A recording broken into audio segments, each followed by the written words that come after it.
This call is now being recorded. Assalamualaikum warahmatullahi wabarakatuh.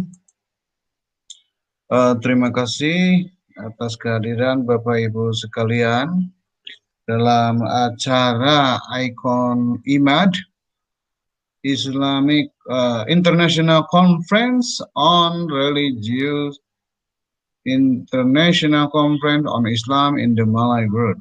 Icon IMAD the 10th.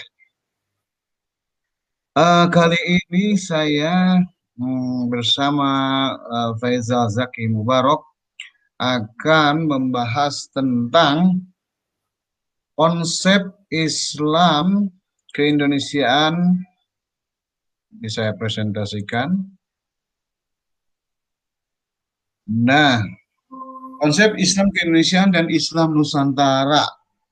Studi komparasi pemikiran Khalis Majid dan Abdurrahman Wahid tentang pluralisme di Indonesia.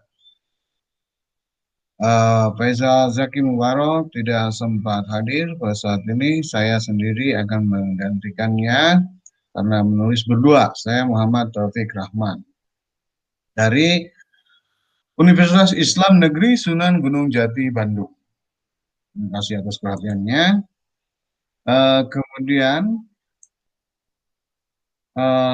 dalam pendahuluan kita ingatkan akan adanya Islam agama mayoritas di Indonesia ya.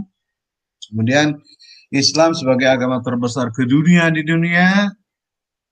Kemudian Indonesia juga merupakan negara yang plural atau beragam atau majemuk. Kemudian Indonesia merupakan negara yang demokratis, konstitusional berdasarkan pada Undang-Undang Dasar 1945. Nah, ini bukti di antara pemeluk keagamaan di Indonesia. Tahun 2019 akhir itu 87,2 Islam itu sebagai agama mayoritas. Ini persentase. Kemudian ya di Indonesia sendiri 6 agama ini diakui sebagai agama yang resmi di negara Indonesia. Dari aspek keberagamaannya sendiri memang terdiri dari sekitar 633 suku bangsa. Kemudian ribuan pulau juga itu jadi merupakan sumber keragaman. Latar belakang budaya juga yang berbeda-beda.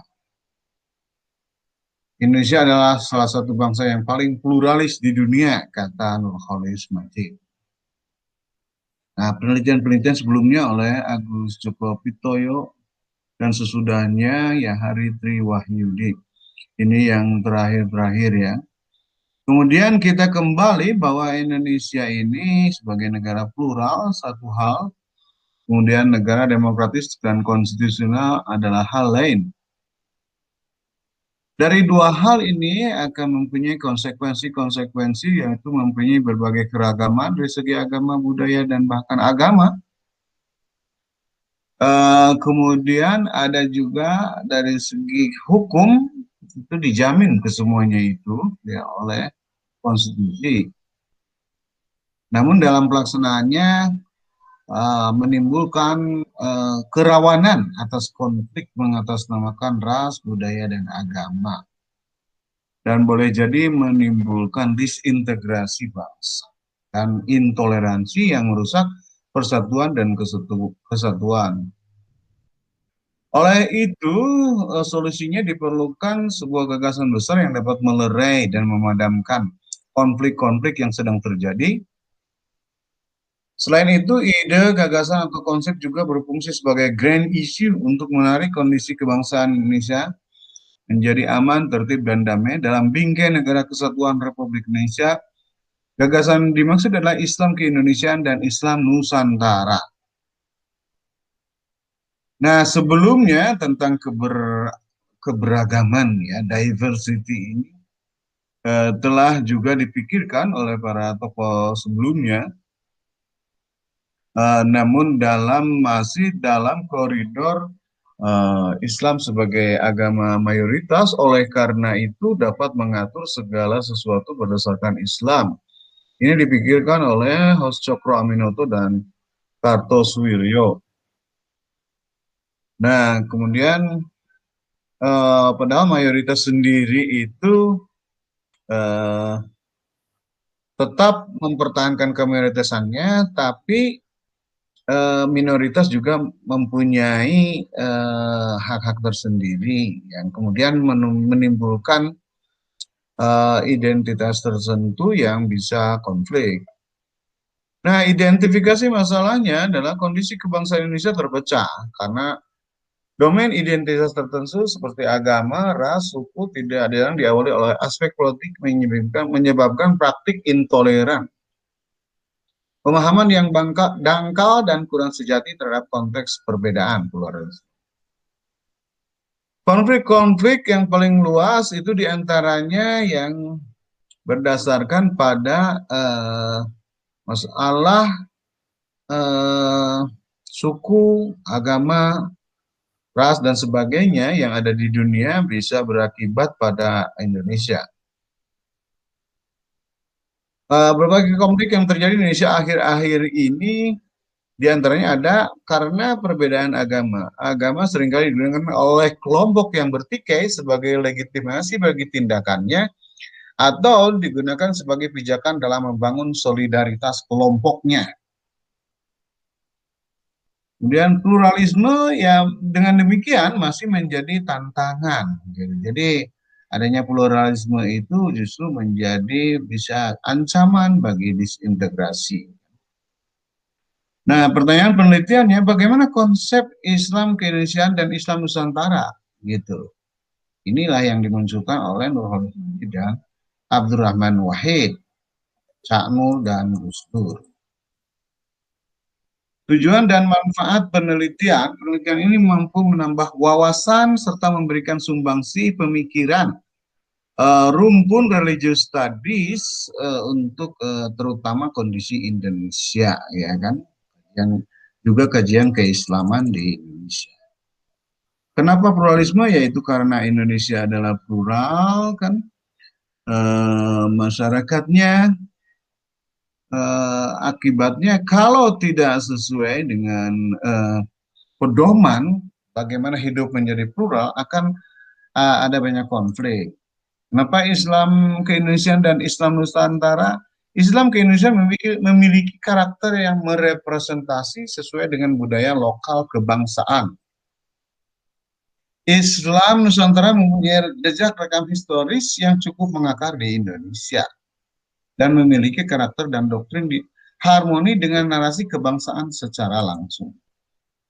Nah, Cak Nur dan Gus Dur itu kita teliti karena mempunyai wawasan wawasan yang baik dan konsisten dalam mengintegrasi gagasan Islam dan gagasan keindonesiaan. Mereka berdua mempunyai pemahaman yang mendalam tentang ilmu-ilmu keagamaan, tradisi kepesantrenan, wawasan kebangsaan, wawasan Nusantara. Argumentasi tentang tokoh pembaharu, ya mereka berdua ini diantaranya disebut sebagai tokoh pembaharu, diantaranya menurut John L. Esposito dan kemudian Anas Urbaningrum. Pluralisme ini merupakan kondisi keindonesiaan yang harus disikapi secara toleran, terbuka, dan setara antar berbagai unsur yang menyebabkan pluralisme itu, diantaranya agama, ras, dan sebagainya. Islam keindonesiaan dan Islam Nusantara. Islam keindonesiaan dan Islam Nusantara merupakan wacana strategis yang mengintegrasikan gagasan keislaman dan keindonesiaan.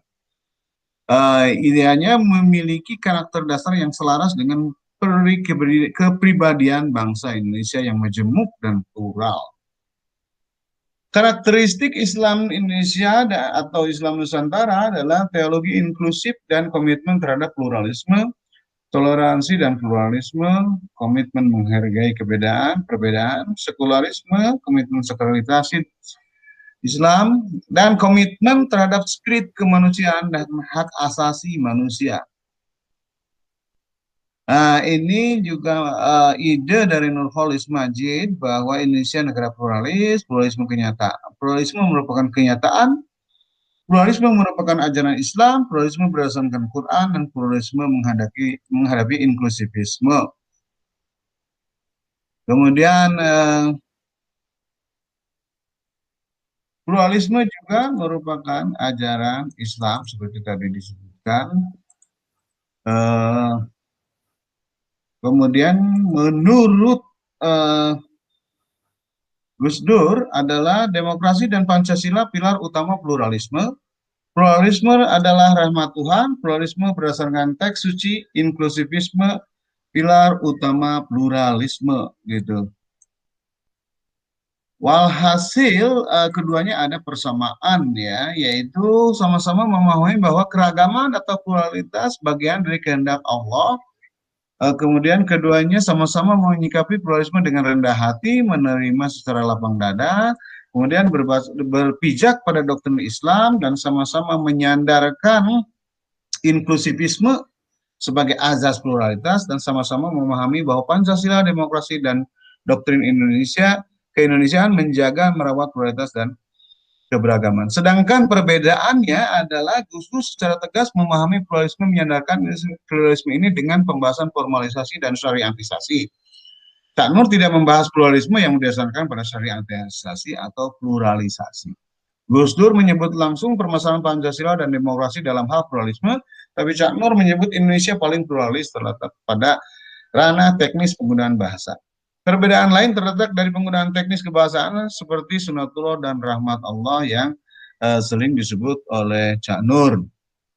Sedangkan Gus Dur tidak menyebutnya. Begitu saja. Terima kasih atas segala perhatian. Mohon maaf atas segala kekurangan. Billahi taufiq wal hidayah. Wassalamualaikum warahmatullahi wabarakatuh.